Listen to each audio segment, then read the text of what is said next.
Assalamualaikum warahmatullahi wabarakatuh, sahabat. Kita akan meneruskan pembahasan kita tentang buku ini, buku Dumbing Us Down karya John Taylor Gatto, di mana kita akan masuk ke pembahasan kritik kedua John Taylor Gatto terhadap sistem pendidikan di sekolah. John Taylor Gatto menyatakan bahwa ada yang dinamakan dengan hierarki intelektual yang dapat berimbas negatif kepada masa depan seorang siswa. Hierarki intelektual ini terjadi karena para siswa di ranking berdasarkan prestasi yang ia dapat di sekolah. Nah, sistem ranking ini menjadikan siswa itu masuk ke strata-strata intelek tertentu atau strata-strata kecerdasan tertentu, di mana ada siswa yang dianggap pintar, ada siswa yang dianggap biasa saja, dan ada siswa yang dianggap tidak pintar. Nah, sistem ranking ini sangat diyakini oleh semua yang berpartisipasi di dalam sistem persekolahan, baik itu guru, orang tua, hingga ke siswa itu sendiri. Di mana apabila seorang siswa secara konsisten mendapatkan nilai yang jelek, kemudian ia mendapat ranking yang rendah, maka ia dianggap ada di strata kecerdasan yang rendah pula, atau dia berada di dalam hierarki intelektual pada posisi di bawah.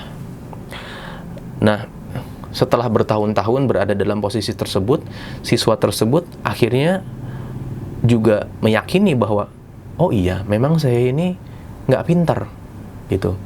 Dan perasaan ini atau keyakinan ini terbawa sampai ia lulus dan keluar dari sistem sekolah pun ia masih meyakini hal yang sama, bahwa ia memang kurang pandai gitu, kurang pintar.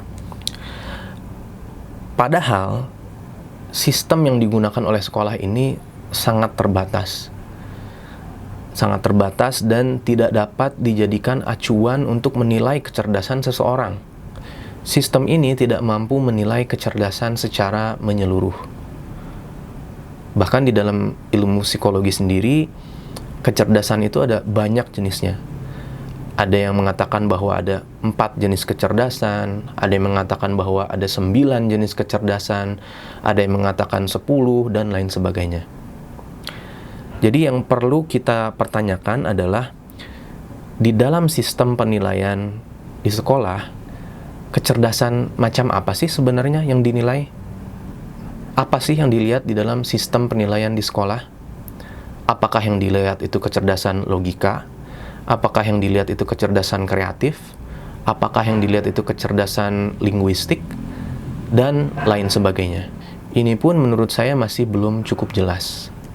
Jangan sampai kita memvonis seseorang berada di strata kecerdasan tertentu hanya berdasarkan sistem nilai yang digunakan di sekolah.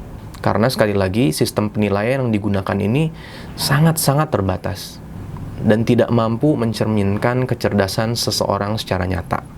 Nah, izinkan saya menutup dengan sebuah cerita tentang seorang sahabat saya di SD dulu.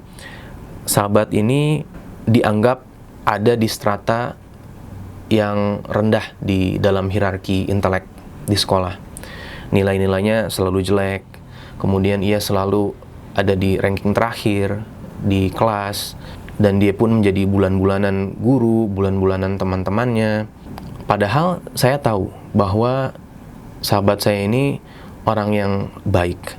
Dia loyal, dia jujur, dia hormat kepada orang yang lebih tua, dia senang membantu orang lain, dan dia memiliki sifat-sifat positif lainnya. Dan menurut saya dia ini sebenarnya memiliki kecerdasan interpersonal yang luar biasa, jauh di atas teman-teman sekelasnya.